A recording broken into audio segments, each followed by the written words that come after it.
Hello.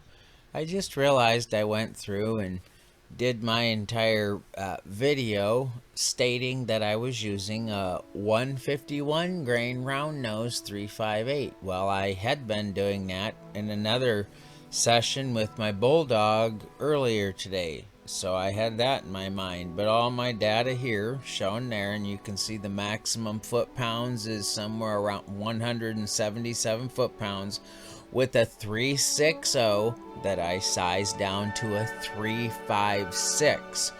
Now it also works in a 357, and I do need to go back through and see which one works best as far as foot-pounds and that 356 to 357 step down from the 360.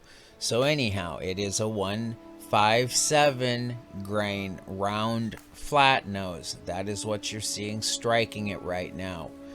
And I take approximately 38 shots, actually exactly 38 shots. After about the fourth shot, which I only filled the gun tank to 4,200, at the fourth shot I went ahead and gave it some air to 4,000 psi again to be fair with it, tethered to and left it tethered to a 30 cubic foot tank at 4,000 psi. So in the course of 38 shots of the 157 grain round flat, it went down to 3,000 psi. Now if you stay tuned, you'll see the scope view and watch. It's right after this actually.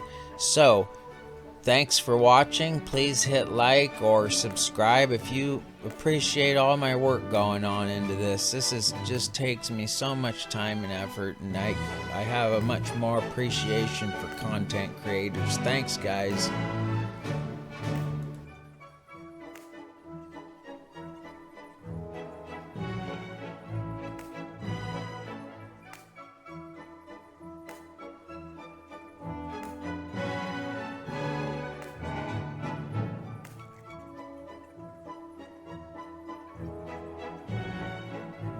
We're hot. I'll go center mass and see what happens. I'll go 3 hash marks down on my perspective on the other scope from carriage bolt on the torso, and it hit exactly at 4 hash marks down. So rather than sighting it in, 4 hash marks down, 4 hash marks down. So now usually this is going to pressure out and have more powerful rounds at like 3, 4, or 5 if you max fill it. I believe I started at around 4,200. 4 dots down, 4 dots down. I'll try for the low block. Oh, I hit, so now it's centered out and I missed the crony. Worst case scenario is, so it's not a waste of time, is I'll tether up and shoot it. So these are not, but that was 680 feet a second actually, 680. They're not doing it, but that's only 527. So I have my tether right here. I'm just going to go ahead and juice it up. I haven't sighted the scope in either. That was 557. I just want to see how many rounds it takes. So there's 564. This be where I may be losing some pressure. I'm trying to hit the weaker spots, but because I didn't zero this scope in, all I did was the one shot. I switched scopes too many times to do this every time. And I keep trying to hit it about in the same spot, and it seems to be impacting it. Maybe I should move it a little bit higher to the weaker part. I just wanted to see if the 357 would actually do this. And it looks like that was 722 feet a second, 722, so now we might get into the power window. Ha! There we go, and that was 560, guys, and the 560 finally threw the fracture in there. So at any rate, I don't know if y'all can see this on the camera or not. I'll move it down a little bit here. Let's see. And I've really been enjoying that turret. It was on sale on Amazon. Great, and I forgot if I reloaded around. Well, This might be an air ball, but we'll see. Nope. And it's still crumbling. That was 568. I don't mind going through these. There we go. I will go keep at it and see if maybe the power band, according to a lot of the chronographs on this stuff, is more in the 3500 with a lot of rounds. So I will just keep on doing reloads on this.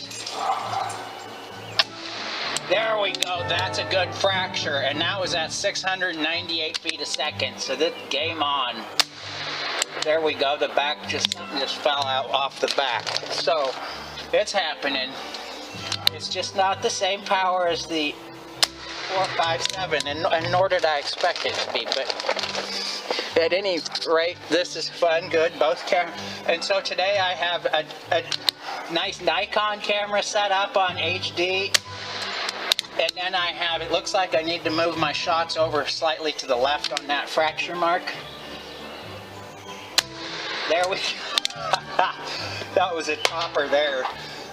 I'm sure the camera there on the scope showed it because the whole thing lifted up. There we go. I had faith. Just keep shooting. And that was 548 feet a second. I'm just going to keep on keeping on. 685, and as SOP I place the numbers in the front after I calculate. I want to see if I can't hit that lower part with this same tether and collapse the block. It's just, so that was 555, or 655, 655, or that one was 538. And again, these are unsized 151s and a 358.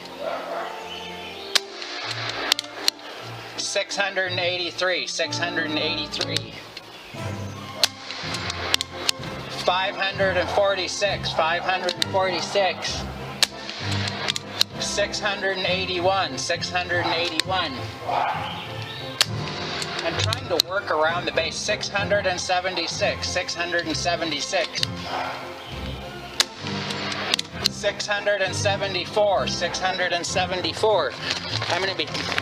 I might be losing the numbers on the crony here, which I should probably stop here shortly. And I just want to break that base. And what do I have to do that? By the way, these single load really nicely for anybody who's cast. And man, I think I'm not sure where I'm at on the numbers count, so I don't want to lose my chronograph info. 672, 672, 670, 670. So we're staying pretty consistent. Almost through, but that was 531, 531. And the PSIs on my 30 cubic foot tank is down to 3250, okay? So now a lot of the chronograph stuff is saying this is, and I think I loaded one already. There we go, that's that. Come on now, guys. I hope this thing, my chronograph doesn't stop. 650, 650, because it only goes to 60 or 36 rounds.